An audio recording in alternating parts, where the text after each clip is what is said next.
Sahabat semua, di belakang saya ini adalah Bluk Abang atau Jembatan Merah, atau masyarakat biasa menyebutnya Bendungan Eko Proyo Talang Tegal. Banyak sekali sejarah-sejarah yang terjadi di sini. Dan sahabat semua, seseorang yang bernama Sahyani atau Kutil, seorang tukang cukur, dan dia adalah preman di daerah Talang, akan mendirikan negara Talang yang terkenal dengan peristiwa tiga daerah, yaitu Tegal, Brebes, dan Pemalang, yang merupakan rumpun dari Karsidenan Pekalongan. Dan di Bluk Abang atau Jembatan Merah ini menjadi saksi bisu peristiwa saat banyak sekali pamong peraja dan pemimpin-pemimpin daerah dilucuti pakaiannya kemudian diganti dengan karung goni. Dan peristiwa tersebut dinamakan Dombreng, yang dipimpin oleh Sahyani yang beraliran komunis.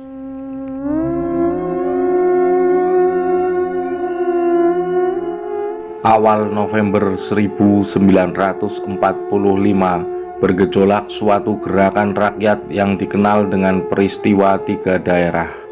Suatu peristiwa dalam sejarah revolusi Indonesia yang terjadi di Kabupaten Brebes, Tegal, dan Pemalang, yang merupakan wilayah Karsidenan Pekalongan kala itu.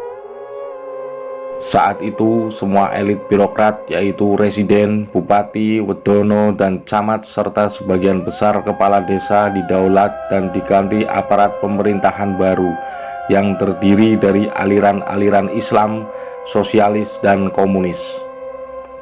Sebagai pemimpin atau sebagai algojo adalah Sahyani alias Kutil.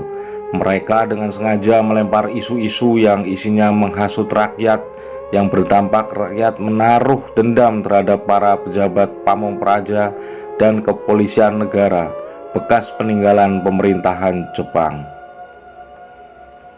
Pamong praja dan kepolisian bekas pemerintahan Jepang bertugas mendampingi Komite Nasional Indonesia atau KNI menjalankan pemerintahan di daerah.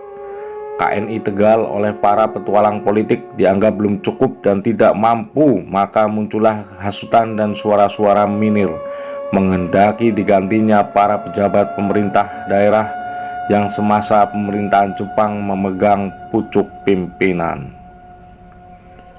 Rakyat Tegal protes dan menghujat serta melakukan aksi kekerasan terhadap residen Pekalongan, yaitu Mister Besar, Wali Kota Tegal R. Sungep Rekso Atmojo, Bupati Brebes Sarimin Rekso Diharjo, Bupati Tegal R. M. Sunaryo, dan Bupati Pemalang R. Raharjo.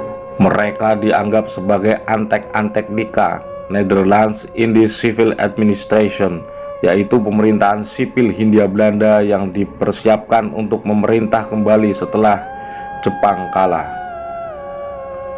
Bupati Tegal Sunaryo, anak angkat R.A. Kardinah, menjadi salah satu target gerakan Kutil.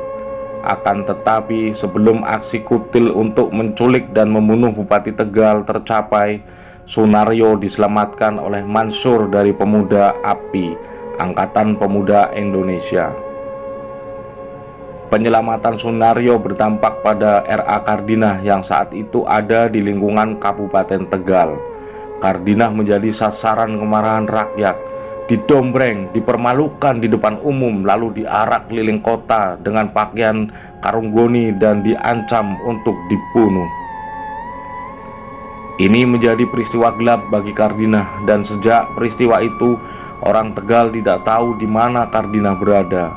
Salah satu tokoh emansipasi wanita, pejuang kemanusiaan, dan adik R.A. Kartini ini hilang. Sebagai istri Bupati Tegal Rekso Negoro X yang menjabat pada tahun 1908 sampai 1930, Kardinah telah mewujudkan cita-cita Kartini di Tegal. Kardinah bukan saja membangun rumah sakit, melainkan juga sekolah kepandaian putri untuk gadis pribumi, membuat buku-buku pelajaran tentang membatik dan memasak, serta membangun rumah jompo.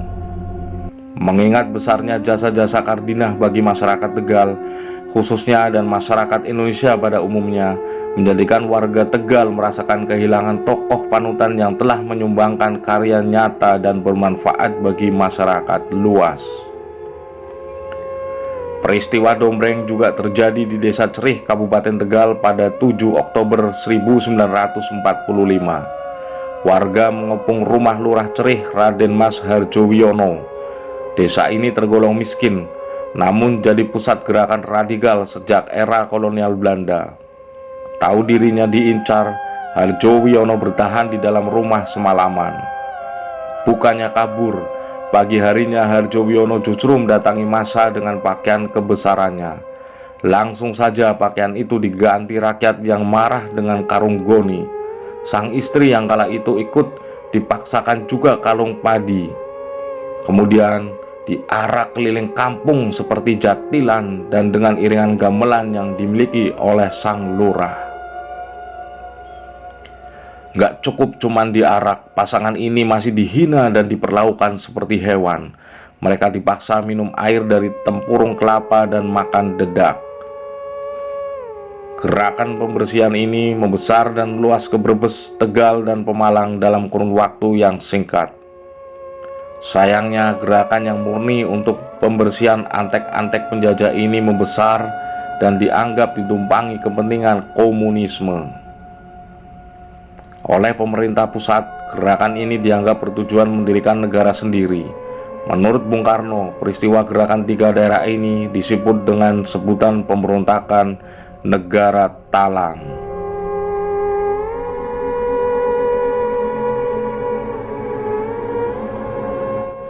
Imbas karena dituduh sebagai pemberontak, Kutil atau Sahyani dijatuhi vonis mati oleh Pengadilan Negeri Pekalongan pada tanggal 21 Oktober 1946. Dia dieksekusi pada 5 Mei 1951.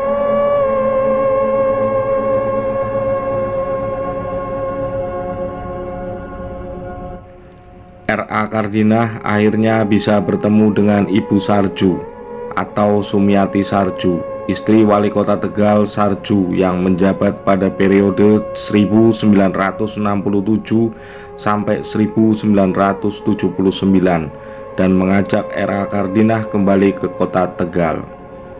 R.A. Kardinah mengalami trauma yang panjang akibat peristiwa Dombreng Kutil tersebut. R.A. Kardinah wafat pada 5 Juli 1971 dan dimakamkan di dekat suaminya di Kompleks Makam Amangkurat I, Desa Pesarean, Tegal, Jawa Tengah.